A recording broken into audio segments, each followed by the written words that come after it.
12টার পর যদি কোনো জায়গায় কড়া পড়ে দরজায়,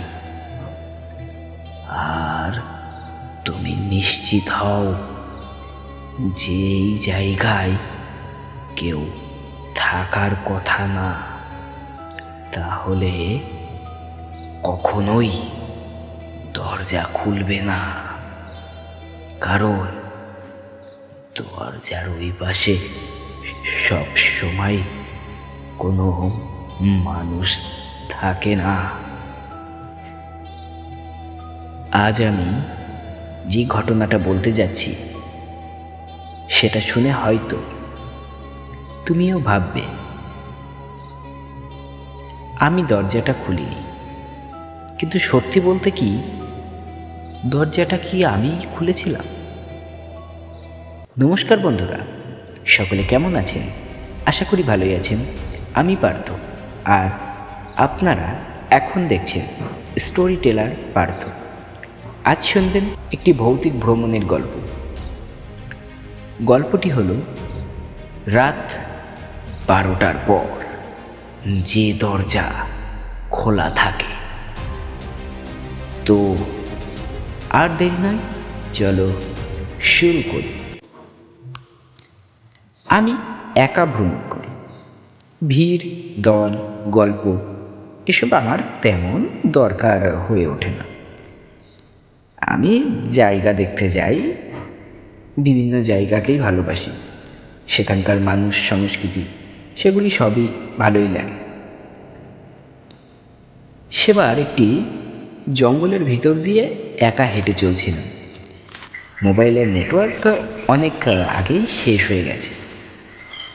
রাস্তা ছিল, কিন্তু মনে হচ্ছিল যে আমি রাস্তা ধরে হাঁটছি না, রাস্তায় যেন আমাকে তাদের নির্দেশ বা তারা তাদের নির্দেশ দেখিয়ে আমাকে কেমন জানি তাদের দিকে নিয়ে চলেছে।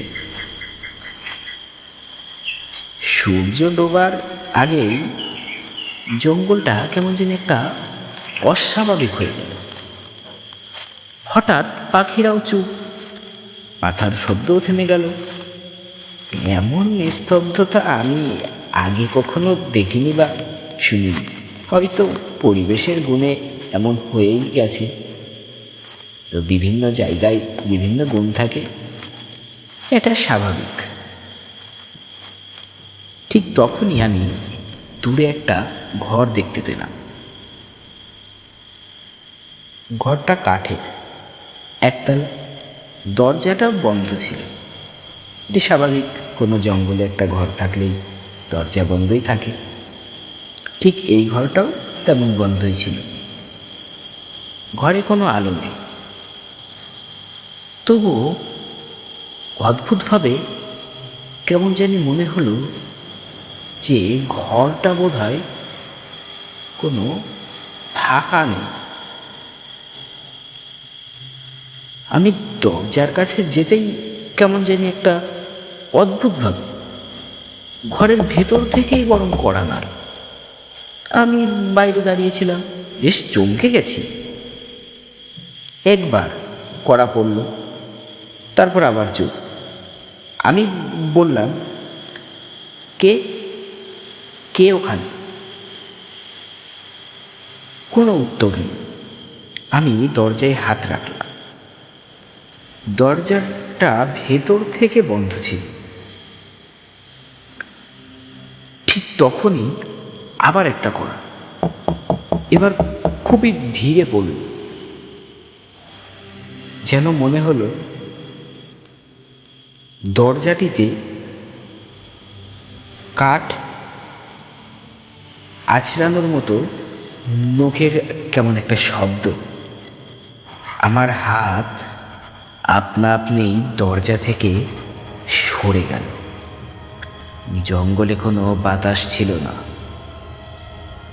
কিন্তু তবুও কেমন জানি গাটা অস্বাভাবিকভাবে ঠান্ডা হয়ে যেতে লাগলো।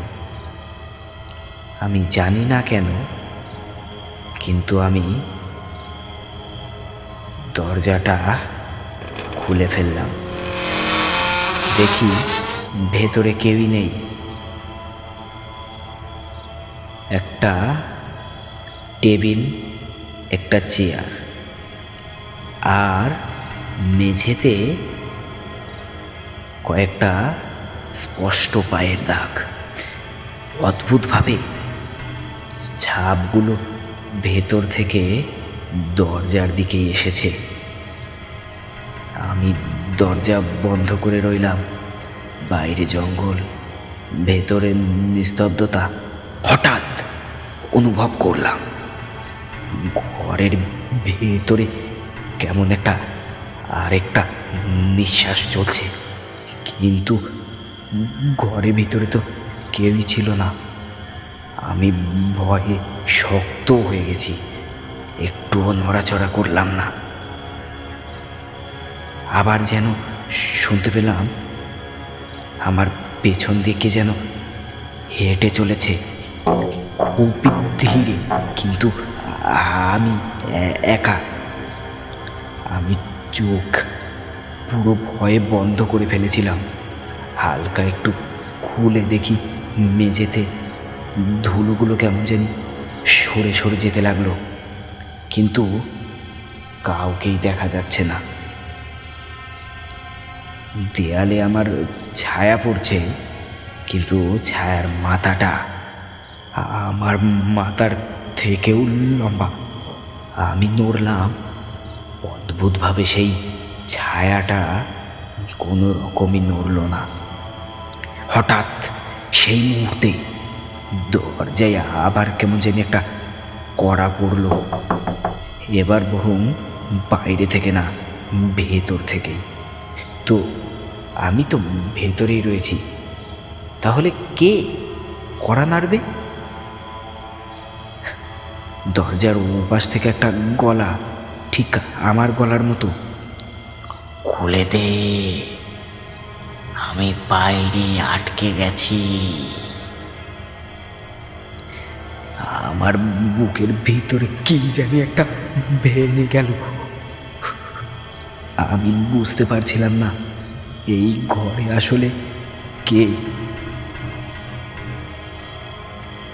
এই ঘরটা আসলে বোধহয় একজনের জন্যই বানানো, যে একা আসে তার জায়গা নিতে আর একজন সর্বদাই প্রস্তুত থাকে। হঠাৎ ঘরের এক কোণে একজন লোককে দেখতে পেলাম, বয়স্ক, চুপচাপ বসে। সে বলল, আমি দরজাটা খুলেছিলাম আর কি। আমি কিছু বলতে পারলাম না। সে আবার বলল, এখন তোর পালা। দরজায় আবারও করা, কিন্তু এবার তেমন শব্দ নেই, শুধু মাত্র অনুভব। ওই কড়া যদি খুলে যায় তাহলে বোধহয় আমি থাকবো না। সকাল হলে আমি বেরিয়ে এলাম। ঘরটা পিছনে রইল।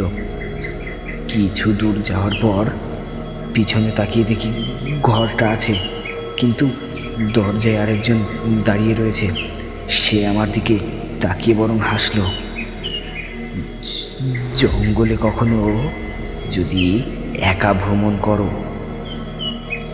তাহলে কোনো যদি আশ্রয় পাও, মনে রেখো সব দরজা তোমাকে ঢোকার জন্য খোলে না। কিছু দরজা খোলে তোমাকে রেখে যাওয়ার জন্যে। ঘরটা ছেড়ে বেরোনোর পর আমি আর তেমনভাবে দৌড়াইনি। অদ্ভুতভাবে আমার শরীরটা খুব হালকা লাগছিল, কেন জানি না। যেন ভয়েই সবটুকু ঘরের ভেতরেই রেখে এসেছি।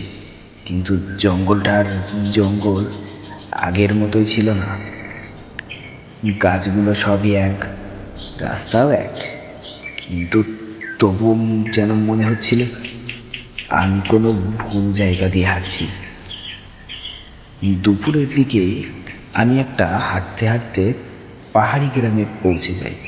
সেখানে দেখি এক বৃদ্ধ লোক বসেছিল। আমি তাকে শুধু একটা প্রশ্নই করলাম, জঙ্গলের ভেতরে ওই কাঠের ঘর আছে কি একটা? লোকটার মুখ সঙ্গে সঙ্গে শক্ত হয়ে গেল। সে বলল, ঘর না, ওটা একটা থামার জায়গা। আমি বুঝিনি। তখন সে বলল, অনেক বছর আগে ওই জঙ্গলে যারা একা ভ্রমণ করত তারা মাঝরাতে নিখোঁজ হতো। পরে শোনা যেত কেউ কেউ ফিরে এসেছে, কিন্তু তারা আর আগের মতো ছিল না। তারা সেই আগের পর্যায়ে আগের মতো থাকতো না। বৃদ্ধ আরো বলল, ওই ঘরটা বানানো হয়নি মানুষের থাকার জন্য, ওটা তৈরি করা হয়েছিল একাকিত্ব টিকে রাখার জন্যে। যারা একক থাকতে ভালোবাসেন, ভিড় এড়িয়ে চলেন, যাদের মন ফাঁকা, ওই ঘর কেবল তাদেরই ডাক শোনে।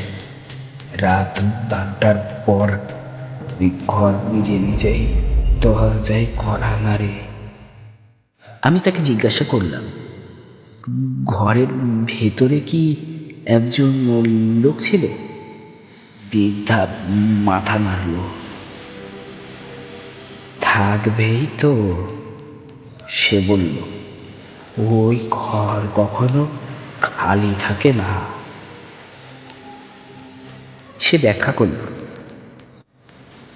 যে মানুষটা দরজা খুলে ঢোকে সে আসলে আগের আগে জোরে জায়গা নিতে আসে, আর যে লোকটা ভেতরে থাকে সে এক সময় ঠিক তোমার মতনই ছিল বাবা। তাহলে আমি বেঁচে ফিরলাম কিভাবে? এই প্রশ্নটা আমি জিজ্ঞাসা করিনি, কিন্তু বৃদ্ধা কেমন জানি নিজেই উত্তর দিল, সবাইকে ওই ঘর রাখে না। যে মানুষ শেষ পর্যন্ত দরজাটা খুলে দেয় না, সে একদিন ছেড়ে যেতে পারে। আমি বুঝলাম, শেষ রাতে যখন ওই দরজায় কড়া পড়েছিল আমি সেটা তো খুলিনি, কিন্তু ভয় এখানেই শেষ না। বৃদ্ধ বলল, ঘরটা মানুষ ছাড়ে, কিন্তু ছায়ার ছাড়ে না। সেদিন রাতে আমি গ্রামে ছিলাম। ঘুমোতে যাওয়ার আগে জানালার দিকে তাকিয়ে দেখি আমারই ছায়া আমার থেকে এক পা পিছিয়ে। আজ অনেক বছর হয়ে গেছে, আমি আর তেমনভাবে জঙ্গলে যাই না, একাই থাকি এখন। কিন্তু মাঝে মাঝে রাত 12টার সময় আমার নিজের দরজায়ও হালকা কড়া পড়ে। আমি জানি দরজার ওপাশে কেউ নেই, তবুও আমি খুলি না, কারণ আমি বুঝে গেছি যে ঘর একবার তোমাকে ডাকতে শিখে গেছে সেটা আর ঘর নয়, সেটা হলো অপেক্ষা।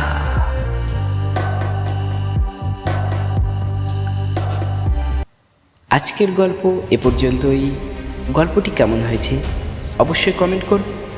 গল্পটি ভালো লাগলে ভিডিওটিতে একটা লাইক দিয়ে চ্যানেলটি সাবস্ক্রাইব করবেন। আজ তাহলে আসি, আবার দেখা হবে নতুন কোনো গল্পের সম্ভার নিয়ে। আর তোমাদের কেমন গল্প পছন্দ অবশ্যই কমেন্ট করবে। ততদিনে সবাই সুস্থ থাকবে, ভালো থাকবে। Tata, bye bye.